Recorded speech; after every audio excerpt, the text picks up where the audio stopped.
Welcome to the Del Walmsley Radio Show. Del challenges the status quo, questions everything, and empowers you to return to your core beliefs to make your life better. If you're ready to hear the truth and get your roadmap to the lifestyle you really want, the next hour will change your life. And now, your host, self-made millionaire, national award-winning investor of the year, CEO and founder of Lifestyles Unlimited, Del Walmsley. Welcome to the Del Walmsley Radio Show, where the hype ends and the help begins. I'm your host, Del Walmsley, and as always, we're working on your financial freedom. My friends, today I'm going to go to the mailbag and pick up a few pieces that people sent to me. And by the way, if you'd like to send me stuff you'd like me to cover, just send it to askdel@luinc.com. That's askdel@luinc.com. LUINC stands for LifestylesUnlimitedInc.com. And today we start with an article that's sent to me. And it's interesting that I've often wondered, how do you get stuff written? How do you get to be an author when what you write is complete nonsense? What you say is complete nonsense. How do you get away with it? Maybe you pay to get into some of these subscriptions. I think that might be the case. Here's one out of Forbes, written by a guy. And by the way, I just want to tell you this. I have nothing against the guy. His information is bogus. It's, bogus is probably not a very good word for it. It's stupid. And I understand that because he's a financial planner, he's got to say stuff to you that is just basically stupid. He's got to tell you ignorant, stupid things for you to do because that's what he gets paid to do. He has to sell you on a concept that doesn't work today, has never worked in the past, and if he doesn't do it, he doesn't have a job. So in this particular guy that wrote this article, I'd be very happy to tell you who he is and give him credit for this article. The name of the article is Live a Richer Life by Working Longer and Retiring Later. Now let me reread that to you. Do you understand the connotation here?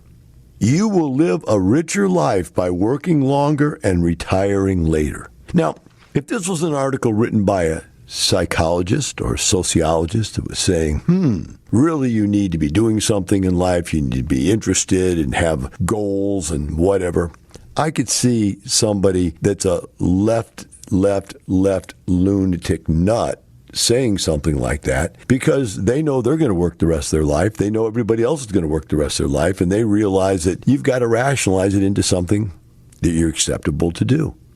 But that is just insanity. Because there's absolutely no reason you have to work for the rest of your life. That is a lie that they put up there for you.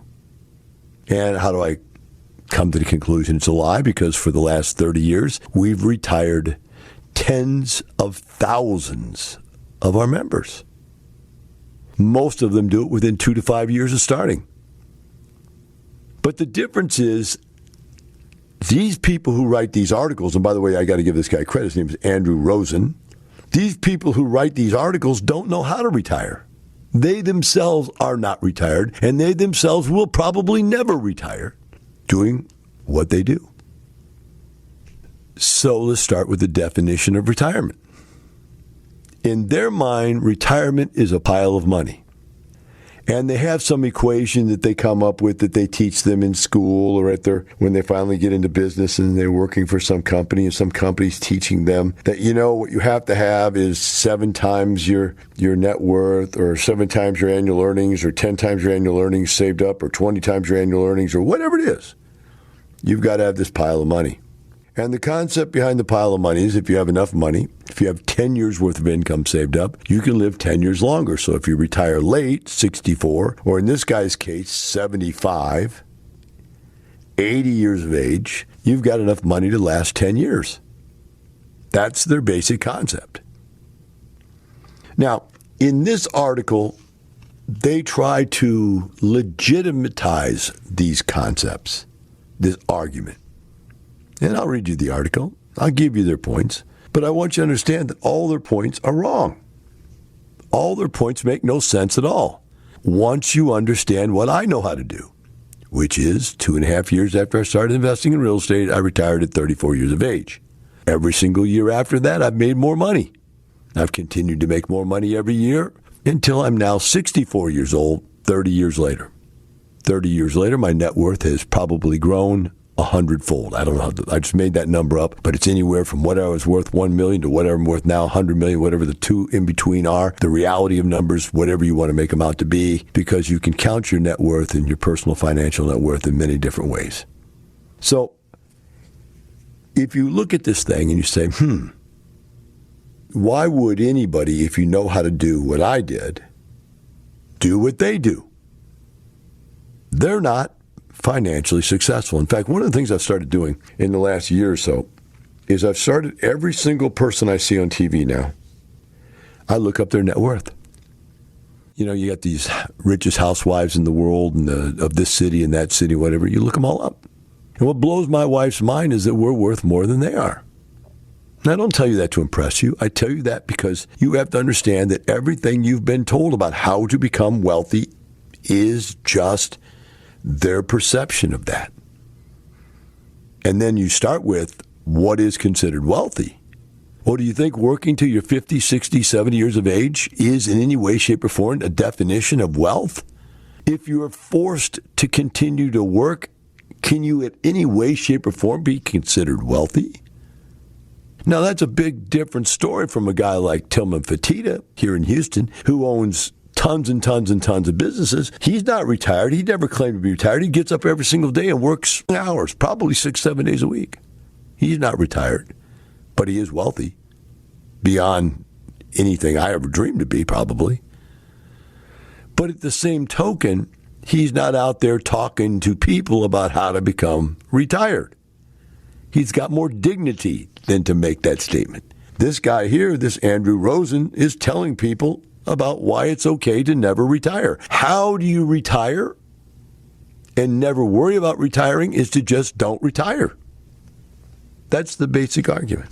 So in the first paragraph of this argument, it says, your mental health and happiness are important. In terms of finances, working has an equally positive effect on your wealth and your health. So when it comes to retiring, working further into your life may have many benefits, especially if postponing retirement gives you a higher quality of lifestyle for when you decide to leave the workforce. These days, working longer and retiring later may be one of the most appealing ways for successful financially retired planning. And I don't think I stated that right. The sentence didn't look right. Be one of the most appealing ways for successful financial and retirement planning. Doesn't make any sense to me. Of course, none of this makes any sense to me. The bottom line is they're saying, wow, don't retire and you'll be happier. Can you imagine that? Don't retire and you'll be happier. Why is that? Number one reason, because realistically, to be able to retire, you have to have a massive amount of money, and to get there, you must save 20% of your annual income, which in its case, he says, most people can't do. Most people can't save 20% of their income. And he talks about the fact of live carpe diem, in the moment. Live for the now, I guess is what that means. And he's saying people want to spend that money now. Of course, they have college bills to pay off and kids to take care of and grandkids to take care of and sick elderly family to take care of, and all that is money needed to be used today. So because of that, there's no real way to save any money. But what the real problem is that's not the problem. The problem is not about saving money. The problem is about making money. Your problem is you don't make enough of it. And what I do when I work with people is teach them how to make more of it. And the more you make, the easier it is to save. The more you save, the easier it is to buy more and make more. But it all starts with making more money, not just saving more money. Saving and sticking in a 401k or an IRA and just watching it on a piece of paper isn't going to make you better off. Now, from the files of Del Walmsley. Words have meaning. And if you can't understand people's words or inflections, then you can't understand them. If you're out there and you don't understand words, that successful people use. You can't be successful without being able to articulate successful words. So I've got emails here where people ask me, can I really do this or not? And the answer is yes, but you got to get involved. You've got to be speaking to people about things you've never spoken to anyone about in the past. Otherwise, you won't understand the words. And if you don't understand the words, then you won't understand the sentences, and the sentences won't make sense in the paragraphs, and the paragraphs will not lead you to the solutions you need to change your life. We'll take a short break, be right back with the rest of the argument in the Del Walmsley Radio Show.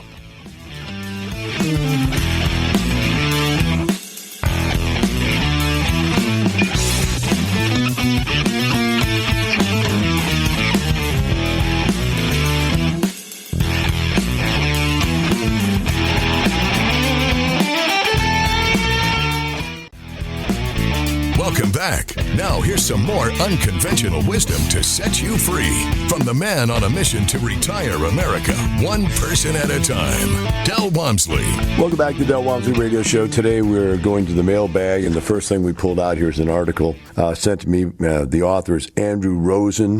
This is a Forbes.com article, and this guy is trying to make the argument that living a richer life by working longer and retiring later in life. First argument he makes is that it's really, really hard to save up enough money to retire in this traditional retirement years. Second argument he's making is that sometimes this being in this long-term plan is better for both the short-term and the long-term. Obviously, the long-term it's better because you can save more money, and in the short-term it's better because you can live more life. In other words, things happen in life. You get sick, you have car breakdown, you lose your job, you have all these things that happen that you might need to take care of, including you might just want to spend more money and live a more luxurious life at a younger age. All those arguments for, well, why don't you just work longer? In other words, go ahead and enjoy your life now and work longer. But see, what's wrong with that argument is it assumes something. It assumes that you can't retire in 2 to 5 years. I did it when I was 34 years of age. It assumes that you can't retire.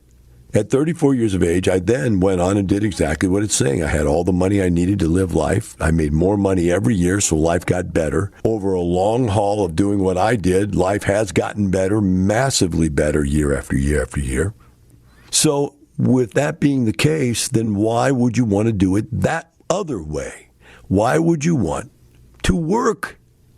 And so they try to make all kinds of arguments for it. They make the argument that it keeps you psychologically invested in the world and so on and so forth and whatever and whatnot. And we all know that what it really is a grind. Even if you like your job, if you get up and go to work every day, it's a grind to some degree. So then you can take and step back if you've retired like we do, where we've replaced, and by the way, our definition of retirement is when we replace our earned income with passive income. Now, at that point, does that mean we can't go have a job somewhere? No, that doesn't mean that. If we really like what we do, I've got some doctors that just love being surgeons, and they don't want to stop being a surgeon, but they don't want to work all the hours they work. They want to be able to take vacations. They want to have some time off, right? Et cetera. Other jobs the same way, engineers that work in contract labor and so forth, instead of going into the job every day. There's ways to do all of that. But what they're saying is the way to do all of that is keep a job for the rest of your life. Whew.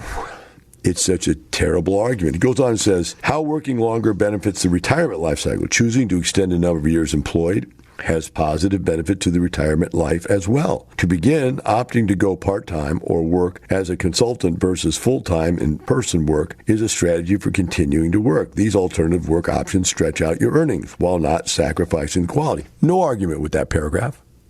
Absolutely no argument with that paragraph except this. You still haven't replaced your earned income.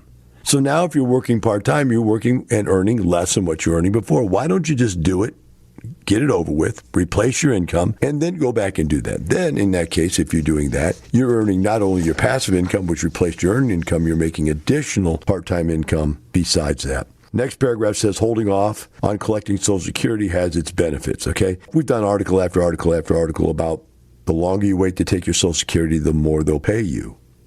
But again, the reason is because you're not getting the Social Security you're due. So if you don't take it now, you're giving that up. You're losing those earnings. And so if you wait, you'll get a larger amount at that time when you finally take it. But what is the problem with that? The problem with that is you're not taking Social Security. The problem with that is you're not retiring. Now remember, we're talking about 65 years of age and older. We're not talking about, well, we'll wait and not retire at 40 or 50. We're talking about not retiring at 65 or 70. Here's one they throw in. Financial planner throws this word. They have to get this word in their paragraph somewhere. It says, diversifying your portfolio by working longer helps save. Strategic financial planner will share that retirement investments are subject to market volatility. Variable annual growth means a well-balanced portfolio will grow approximately 3 out of every 4 years. Therefore, if you retire later, there's an opportunity for that savings to benefit from compound interest. Woo! Don't financial planners love to throw those words in? Diversification. I call that diversification. Why do you diversify your investments? I'll tell you why. Because you don't know what's going to win, what's going to lose. If I knew something was going to lose or had the possibility of losing, I'd get out of it. I wouldn't stay in it. I only stay in things that I know are going to make me money. But if you don't know, and by the way, your financial planner nor this guy here absolutely know what's going to make you money and what's not, and what's going to fail. And 1 out of 4 years, it's all going to fail, according to this guy's article. So if any of you knew Andrew Rosen, if you know this gentleman, ask him, say, look, would you like to go and debate Del Walmsley live? I would love to debate him live. We'll put 500 to 1,000 people in the room, maybe 2,000 or 3,000 if he wants to go that big, and I'll debate him. And if at the end of the time the audience is not throwing rocks at him, I'll be surprised. Because his ideas are outdated, worn out ideas that don't work. They don't work for what? They don't work for you having a great life. Working longer and longer and longer is not going to give you a great life. All right, here's one. I like this. It's less risky to retire later as assets have time to mature. Well, obviously it's less risky. I mean, just think about this. Let's write an article. Yeah, Bob, let's make the point that it's less risky to retire later. Well, why would that be, Bob? Because, Bob, then you've worked longer, you've saved more money, and the assets you have had longer time to mature. Boy, you're brilliant, Bob. Yeah, I know, Bob. That's why we need to write an article, so someone can find out how brilliant we are. Going on, and I'd say, Del, why are you being so mean to this guy? Because I want you to understand how stupid these financial planners are. These guys that get smart come to me and figure out how to retire. They won't tell you that. In fact, at the expo, I had a financial planner who has become successful, financially successful, rich, in fact. And he cried on stage. I mean, not tear balls, but he bottled up and looked like it was going to overflow. And then because he realized he was teaching people what doesn't work and getting paid to do it. And now he's doing what does work and getting paid to himself to do it. And, by the way, he's also a syndicator, so he's taking other people with him in his deals, and they're making money. And I sat around a meal with him. We were at a table, and we had a bunch of people around, and they love him. They love him. He's being loved now instead of despised by people he tried to make work till they were 70 years old. Next one, hoarding money is a good thing for retirement. Another key benefit of working longer is that it allows you to save money the last few years very aggressively. If your mortgage is paid off, your children are gone, your loan is paid, you have less expenses, and you're probably in your highest earning years. Those are all good, valid points, by the way. Unfortunately, you're old, you're worn out, and it's too late to retire. Now more intel to build a better lifestyle from Del Walmsley. Let's go ahead and read this. It says, I started listening to the radio show maybe a year ago. It was just after I came to the great epiphany that if we, that's her and her husband, had never invested in real estate, my husband and I would have had a lot more fun. There it is. What a statement. Say, Del, why would you read something like that? You got to listen to this. Very important. Said, I was married in 77 and we bought our first house the same year. Before that, we fished, camped, at water skied, danced, and partied. We had fun. Now remember, I've always told you it's not the money, it's the lifestyle. It's about those things is why you want to have passive income. It's why you want to be financially free, so you can do those things. We'll be right back with the Del Walmsley Radio Show.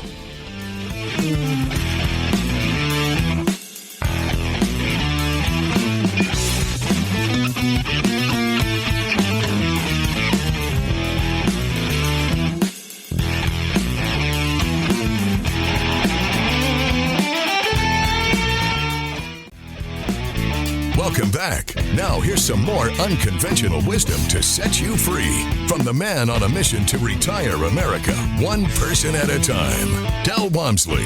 Welcome back to the Del Walmsley Radio Show. Today we're going to the mailbag, and I've got two articles that were sent to me that are almost identical. Actually not, but close enough that I put them together. So let's start with the one from the National Apartment Association. It says, Commercial Weekly. Apartment demand continues to heat up with rent growth to remain elevated in the next 12 months. The demand for apartments continue to heat up, marked by record high absorption and rent growth, and the low vacancy rate. Now get this.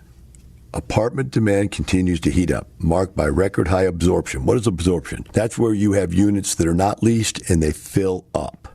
Okay? So you're absorbing more and more and more of your empty units. And rent growth, which means your rents are going up, and low vacancy rate, which means you're at the point where you have very little vacancy at all. All these things are happening at the same time. It's happening in my apartment complex. It's happening in everybody's apartment complexes. During the past 3 months, ending September 7th, there was a net occupancy gain of 666,255 units. Net absorption, which is double the 12-month net absorption prior to the pandemic, which was only 300,000 units. With demand for apartments soaring, the vacancy rate has dropped to only 5% from 6.7% in 2020 Q1. With falling vacancy rates, average asking rents during the 3-month rolling period ending September 7th have risen 10.6% year over year, from just 1.6% prior to the pandemic. So think about this. Rents were going up 1.6% a year. They're now going up 6% a year. Vacancy is down to only 5%. And by the way, vacancy is considered fully occupied in apartment complexes, somewhere around 98%. In other words, it's almost impossible to have lower than a 98% occupancy rate because you got a few people moving in, a few people moving out, so there's days, within days of, okay, these guys moved out, we cleaned the unit, put somebody back in it. So we had 2 empty weeks there from this unit and 2 empty weeks and over here in another unit. That's 4 empty weeks. That's 1 month vacancy. Do you follow what I'm saying? So to get anywhere near 98, now, our apartment complex actually hit 100% this last week, and they stayed 100% for a week, which is really unheard of. We've done it a few times in the past, but that means there was nobody moving in, nobody moving out, and we were full. That's an unusual situation for a large apartment complex, but that's how good it is. In fact, we just raised our rents $45 a unit because of it, and that's what's going on here, is that it's just continued to rise. So we go on to the next page. It says, where is it cheaper to own than to rent? The next part of the article brings up the fact that rent inflation is so high that it's now cheaper in 122 different cities out of 157 cities. Let's see if I got those numbers right here in there somewhere. Okay, here it is. 122 areas it's cheaper to actually own than it is to rent, and 57 cities it's cheaper to rent than to own. So there's 179 total metro cities that were looked at. Of the 179 cities, 122 of them are cheaper to own a house than it is to rent an apartment. Only in 57 cities was it more expensive to rent than to own. Now think about that. It's cheaper to own than it is to rent. So why aren't more people owning? Multiple reasons. 1, they don't have the down payment money. 2, they don't have good credit. 3, there's no homes available to buy because investors are sucking them up left and right. So there's very little availability for people to pick up on. And especially on the low-end stuff where what we'd call entry-level housing, that stuff's getting sucked up by the investors left and right. So we're in this situation where the apartment industry is booming. Now, I heard a guy on the radio the other day who really doesn't know what he's talking about say something like, well, apartments have got to go down. They've been going up for so long. Nothing can continue to go up. Nothing ever can continue to go up. It's got to go back down again. You know it. It's not a matter of if, it's a matter of when. And that's someone who doesn't know what he's talking about, and I'll tell you why that is. Do you realize that houses, when I bought them, were $25,000 a piece? I got out when they got all the way up to 40,000 because I thought that very same stupid, ignorant thought that they can't go up anymore. Then they went up to 75,000. And then I started consulting people. And then they went up to 100,000. And people I consulted said, we got to get out. There's no way they're going to go higher than 100,000. Then they went to 125, then 150. And then that group of people had to get out. They couldn't live with 150,000 or higher houses. Now houses cost 200 for rent houses.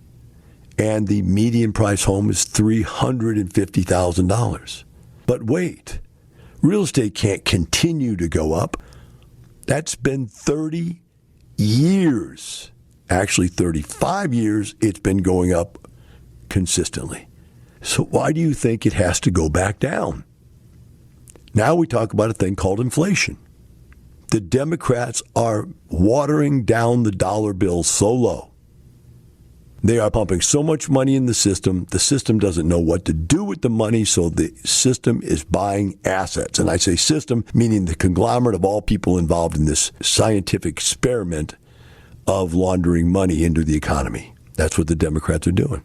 And so with more and more and more money chasing less and less and less assets, the prices keep going up, up, up. So if someone tells you sit on the sideline because there's nothing there, now I'll tell you why this individual said that, because he said it later in his conversation. He said, well, we're not even going after apartments anymore because they're going up so high, it's ridiculous, and we can't buy any. Of course you can't buy any. You got to have money.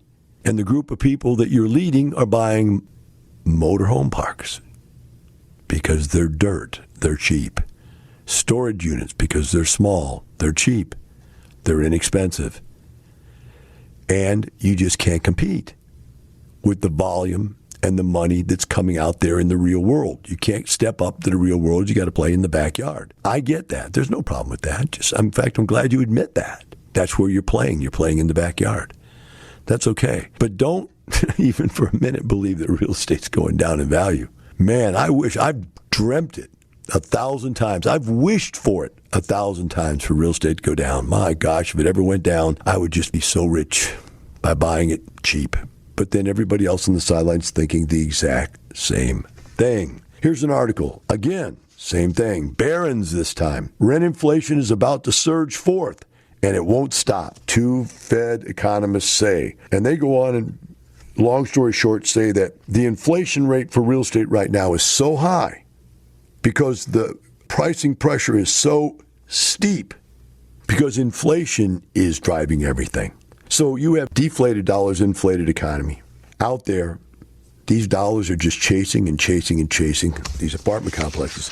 And their prediction is that the White House is going to have to do something about it because within no time at all, you're going to see that people can't afford a home. I mean, they go on and say house price growth expressed in a 12-month growth rate has historically led rent inflation and other inflation by someone else's standards to go up at a rate of, and then they talk about 2 or 3 different types of inflation and which ones go up at what rate. I don't want to go into it that deep. The bottom line is what they're saying here is that housing costs are rising faster than all other costs. So what is the government to do about that? How do they solve that problem?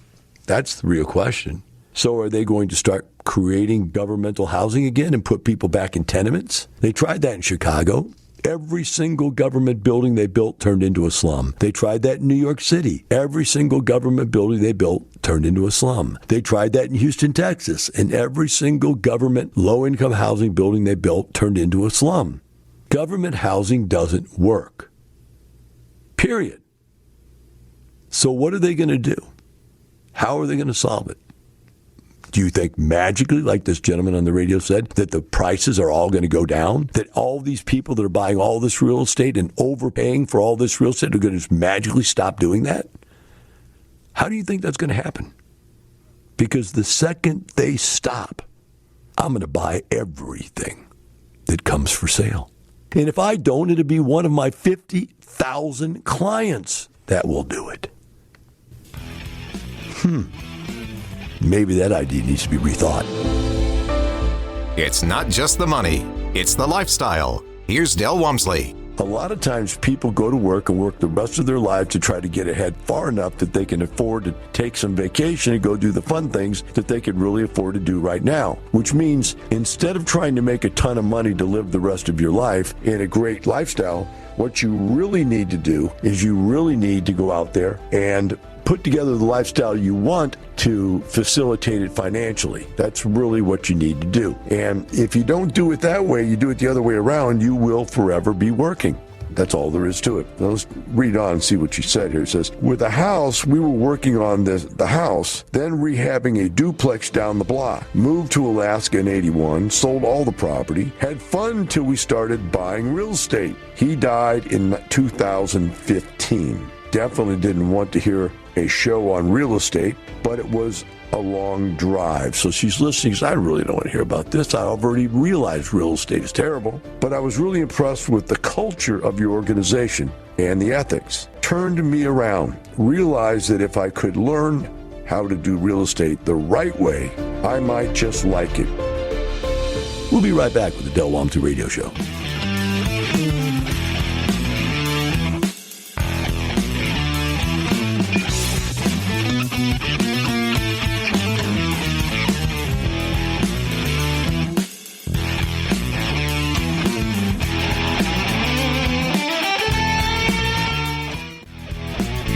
Welcome back. Now here's some more unconventional wisdom to set you free from the man on a mission to retire America, one person at a time, Del Walmsley. Welcome back to the Del Walmsley Radio Show. Today we're doing the mailbag. And this next one here, in fact, there's actually two of them. They're pretty close together, so I put them together again, are about what is the fastest way for me to get somewhere? That's the basic thing. Everybody wants to know what's the fastest that I can do. First one reads, I'm 27-year-old laborer with no bad debt, $85K capital, mostly wrapped up in paper assets. What should I do? I love your podcast. I listen every day. I've learned a lot. I'm no longer contributing to my 401K. I want to fully jump into real estate investing and retire with $20K monthly passive income at age 35. What programs will benefit me the most? And how does your team differ from those in other groups out there? Thank you for the time. Well, first of all, there's no other groups out there except the ones that have come from my group. There are lots of splinter groups, and they've splintered off because they wanted to be able to do what they wanted to do, which means not follow our rules. Our rules allow for the fact that you have to be fair to your investors. They don't like that. They want to be able to take advantage of people. So they splinter off, start their own group, and try to get you to go there under the guise of giving you education when they're really just trying to get you to invest in their deals. They're really not teaching you how to do the deals. They're doing the deals. So be careful when you look at these other groups. Many and or most of them are derivatives, people that we've either kicked out of our group or left because they didn't want to follow the rules. Now, let's talk about what's the fastest way to get there. I got one more here, and I'm going to read and I'll answer them together. My wife and I are PIG members, and LUI have invested passively in 6 deals since February 2020 and looking for more. We love the investment model, roadmap, financial freedom, and the white paper ethics surrounding it. The ethics of this thing I was talking about, nobody wants to follow. Thankful to be a part of the group. We have a couple of relatives closer to retirement age than we are who are looking for a retire in 5 years or less. They're also interested in attending the 2-day. In your opinion, and in this market, what is the most efficient way for someone to replace $8K of monthly take-home pay with approximately $300,000 of liquidity? Well, the amount of money you have is irrelevant other than to the time it takes to get there. And this amount of money you have ratio to what you want to earn is just a number. It's a ratio. And so when our deals were at their greatest, when we were in 2008, 2009, we were stealing stuff 10 cents on the dollar. We were making 300% and 400% return a year. Now we're probably making more like a net of 30% per year in overall return. Some much better than that. Like I said, in the expo this year, we had 8 deals in a row that all made over 100% return. So they're out there. But in general, these returns, they hover wherever the return is in the business we're in. So you want to know what's the fastest way to get there. Well, let's take a look at it. The real secret to all this is leverage. So if you go out there and you buy your own piece of real estate, you've got the benefit of you buying the real estate and you getting the leverage from the mortgage to get a better rate of return. That's a very well leveraged position. Now, if you become a passive, what happens is you get a portion of that leverage, but you're giving away a portion of the return. So let's say that we've got 100% return, and after leverage, and you have a lead investor or a syndicator that takes 10 or 15%, well, now your 100% return is now watered down to 80, 85 type 90% return.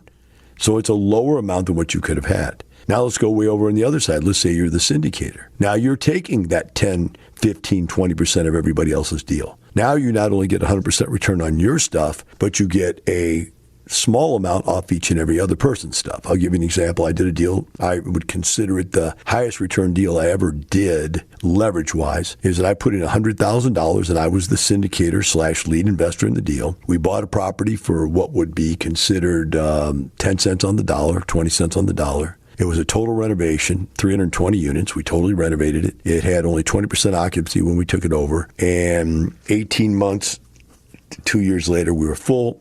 We refinanced and pulled out money. And then another year or so down the line, we sold the thing and got more money out of the deal. Bottom line, between the cash flow, between the refinanced out equity, and between the sales price, I put in $100,000 and I walked away with $1.3 million. Now, that's some massive leverage right there. But that was because I was the syndicator. It was because we leveraged the deal, and it was because we bought the property for next to nothing. So when you're looking at this and saying, how can I get the most bang for my buck? The answer is always going to be a syndicator first, be an independent owner second, and being a passive third is going to be the lowest amount of return. But now flip that. Being passive is easy with no work at all. Being an IRO is a little more difficult. You have to put some time and knowledge into it. And being a lead investor or a syndicator is very complex business decision. And you're going to have to be on top of it because now you're not only monitoring your own financial well-being, you're monitoring everybody else's. And unless you've got the wherewithal to do that, that's not something that you want to do. But if you do have the wherewithal to do it, and you know how to do it right, and you have the ethics to do it, then the amount of return that you can get by being a lead investor is going to be much higher. And hence, higher the rate of return, the faster you get to where you want to be. So that's the answer to both of those emails right there. But again, you got to pick, what is the offset? Do I want the work to get the better return? Or would I like to do no work and still get a good return, much better return than I can get somewhere else? Those are the balancing factors. Now, there's all kinds of other things that are involved. Location, quality, age, clientele. All those things mix into whether or not the deals are good, bad, or ugly. And you need to understand all that. So your level of knowledge is the most important. And I always get this question, what is the first thing I do? I really want to get started. I got some money. I want to do this, blah, blah, blah. First thing you need to do is get down here and get an education. Because without the education, you're going to get destroyed. And the bottom line is you're going to pay for education one way or the other. Either you're going to pay by getting destroyed, or you're going to pay to not get destroyed. Your choice. I believe it's easier to learn by example of a winner than it is to fail your way to success, like many people tell you they did. Del Walmsley on how to live the lifestyle. Do you have to do it right to make money? I read on. She says, took the free workshop and a few months back and realized that this was something I wanted to get into, but the timing wasn't right and I had too many other things on my plate to do it justice. Took the webinar again, knowing that I intended to join at the basic level, and then took the next 2-day class. I would need to wait until November to sell and do a 1031, which is what I plan to do. I will take the intervening time to educate myself and hopefully do a better job at managing the property I currently hold. Because of the Seattle market, I probably have $500,000 in equity in this fourplex. This thing that she doesn't like because her husband did it wrong, worked himself to death. She now has $500,000 because of it. So my friends, remember this always as we go through this. It's not about some money. It's about the quality of lifestyle. Have a wonderful day. We'll see you tomorrow. The information and opinions you hear on the Del Walmsley radio show are those of the host, Del Walmsley, his guests, and his callers, and do not necessarily reflect the opinions of this station, its affiliates, its management, or advertisers. The Del Walmsley show is for entertainment purposes only. Please consult a professional regarding your personal investment needs. Nothing presented on the Del Walmsley show constitutes an endorsement, recommendation, offer, or solicitation to buy or sell any product or security.